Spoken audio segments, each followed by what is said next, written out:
बिस्मिल्लाहिर्रहमानिर्रहीम। खातिन हज़रात, मैं हूँ अख्तर अब्बास और आपको अस्सलाम वालेकुम। पहले हम आगाज़ करेंगे एक कमेंट से। ये बड़ी दूर से आया है, सियालकोट से, एजाज साहब का। तो फिर वैसे मैंने पहले भी एक दफ़ा ना एक कागज़ पे लिख के सारी अपने एहसासात जो है आपके लिए, तो वो मैंने आपको भेजे थे, लेकिन शायद आपने पढ़े नहीं है। तो असल में मेरा आपसे ताल्लुक तहरीर से हुआ था, यानी कि जब मैं उर्दू डाइजेस्ट पढ़ता था तो आपने एक स्टोरी उसमें लिखी थी कि दर्द दिल पे दस्तक, तो वो बहुत ही ज़्यादा यानी कि मेरे दिल को अच्छी लगी थी। कि पहली दफ़ा मैंने ऐसा पढ़ा था कि जो बंदा सच और यानी कि जो ऐसे टॉपिक्स हैं जिन पे बात कोई नहीं करता, तो उन पे आपने बात की हुई थी। तो दूसरा फिर मजीद यानी कि 2018 या 19 से आपकी वीडियोस जो आ रही हैं वो भी मैं हमेशा सुनता हूँ, और शाज़ो नदर ही कोई शायद ऐसी वीडियो होगी जो कभी मैंने मिस की हो, तो और हमेशा बहुत ज़्यादा सीखा है आपसे और उसे इम्प्लीमेंट करता हूँ लाइफ में। तो सर मेरा भी दिल ना बिल्कुल आपकी तरह ही है, तो मेरा भी दिल करता है कि मैं भी सर आपकी तरह काम करूं, लोगों के जो गम। या सर, बहुत शुक्रिया आपकी इस मोहब्बत का, और जो आप चाहते हैं बस उसके बारे में सोचें। जब हम सोचते हैं, फिर उसकी तैयारी करते हैं, उस पर अपने आप को इन्वेस्ट करते हैं, फिर दाना खाक में मिलकर गुलो गुलजार बनता है। बहुत शुक्रिया आपकी इस मोहब्बत का भी, तवज्जो का भी। और एक बात को और थैंक्स कहना था, आपने डॉक्टर नौशीन का एक बार एक क्लिप में जिक्र किया था, तो मैंने अपने फेस के लिए मंगवाई चीज़ें, तो मैं अभी कल ही आई है मुझे वो चीज़ें, अब मैं वापस पूछूंगी। अल्लाह बस नेक लोग मेरे साथ शामिल होते जा रहे हैं, तो मैं शुक्र अदा करती हूँ अल्लाह का। Sometimes, but not most of the time. मुझे जो ज़्यादा लगा ना, बस मुझे पहले तो मैं इम्प्रूव करती थी, लेकिन ना वो shoes are so much expensive कि it's not easy to buy them. मतलब उनको आप ज़्यादातर नहीं खरीद सकते, वरना पहले मैं ध्यान रखती थी, अब बच्चों का ध्यान रखती हूँ, लेकिन अब मैं इसके ऊपर भी केयरफुल रहूँगी। हाँ, जो आपने सफाई का कहा है वो अल्हम्दुलिल्लाह, बाकी सारी बातें सब कुछ अच्छा था। नहीं समझ में आया। अब मैंने आपका क्लिप देखा तो मुझे अंदाज़ा हुआ कि ज़्यादा काम का बर्डन, ज़्यादा सोचना और किसी के हाथों वो ना क्या कहते हैं, आप कह रहे थे टेंशन होना, आपको कुछ कोई नहीं समझना, बेइज्जत होना, वो सब क्वालिटी मेरे अंदर थी। मुझे अब समझ आ रहा है कि मेरे साथ मैं बहुत बोलती थी कि मुझे क्यों चीज़ें भूल जाती, मैं पहले भूलती नहीं थी, अब क्यों। कमाल की वीडियो, कमाल की। अल्लाह आपको सलामत रखे, आपको खुश रखे, आबाद रखे। अच्छे, बहुत शुक्रिया। ये जो आपके दिल में पहला ख्याल आता है, पहला गुमान आता है, ये ज़रूर शेयर कर लिया कीजिए। दिल पे बोझ नहीं आता, दूसरा हम तक वो फीडबैक पहुंच जाता है कि ख़ुद किस चीज़ का आपको फ़ायदा हुआ और किस चीज़ की मज़ीद ज़रूरत है। अली हैदर ने कहा कि सर आपकी वीडियो देखकर लगता है कि सारी प्रॉब्लम शादी के बाद ही आती हैं।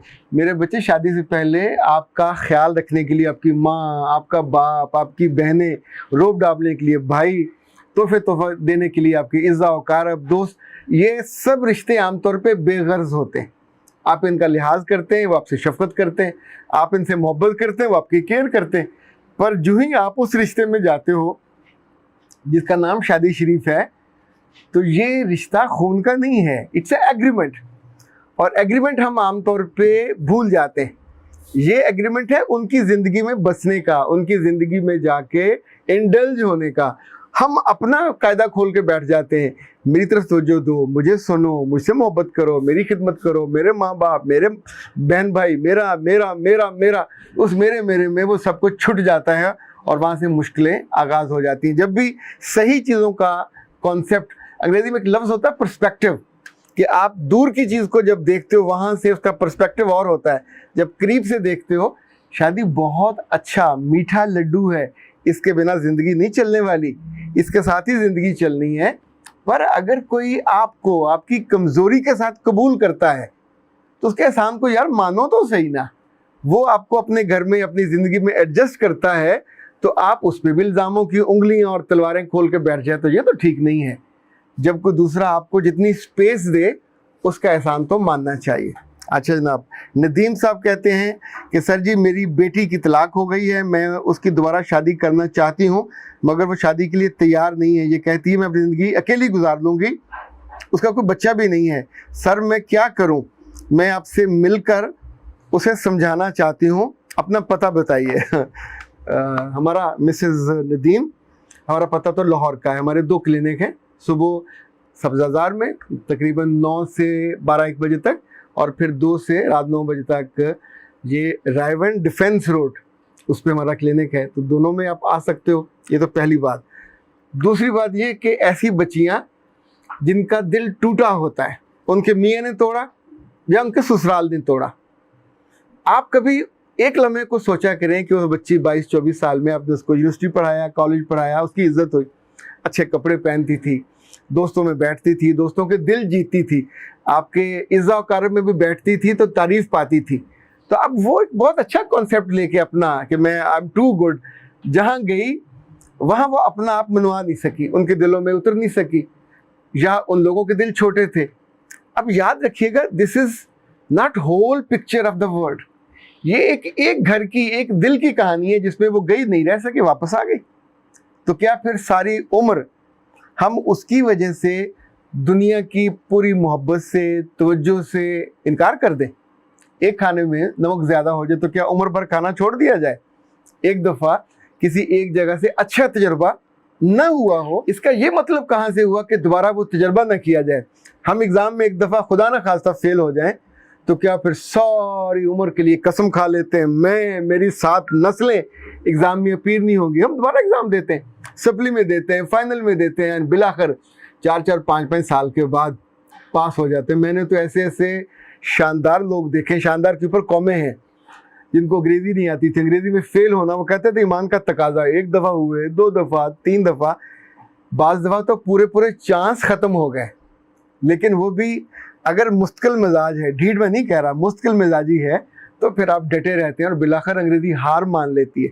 ये जो रिश्तों में एक आध बंदा कपत्ता निकल आता है, उसके साथ वाले अच्छे नहीं निकलते, तो रिश्तों से तो आप मुंह मोड़ के नहीं बैठा जा सकता।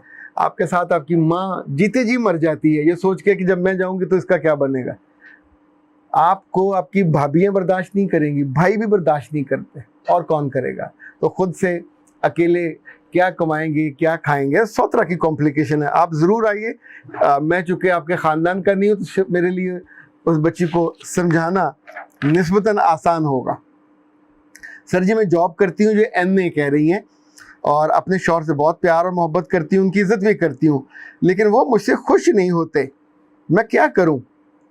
बेटा जो जॉब करता है उसको जो समझाना निस्बतन आसान होता है। जॉब में हम पूरे मोहल्ले को खुश करने की कोशिश नहीं करते कि चौकीदार भी खुश हो, अटेंडेंट भी खुश हो, PN भी खुश हो, वो जो आने वाला चाय वाला वो भी खुश हो। We never bother about anybody. हम एक ही के खुश करने का सोचते हैं, वो हमारा बॉस होता है या इमीडिएट बॉस होता है या अल्टीमेट बॉस होता है। इनफैक्ट उसकी खुशी का सोचने का मतलब ये नहीं होता कि उनके दरवाजे के बाहर खड़े होते हैं। जो हमको टास्क बताता है वो करते हैं, जो हमसे वो तवक्को रखता है वो हम नोट करते हैं। अच्छा, जिस तौर पे उसको लोग पसंद होते हैं हम उन जैसा बिहेव करते हैं। उसको जो कपड़े पसंद होते हैं इवन हम वैसे कपड़े पहनते हैं। उसको जो टाइमिंग पसंद होती है, अगर वो अर्ली राइजर है तो अर्ली कमर होगा तो हम वैसे आएंगे, फिर लेट आएंगे तो नाराज़ होगा। अगर वो देर से जाता है तो हम भी देर से जाएंगे।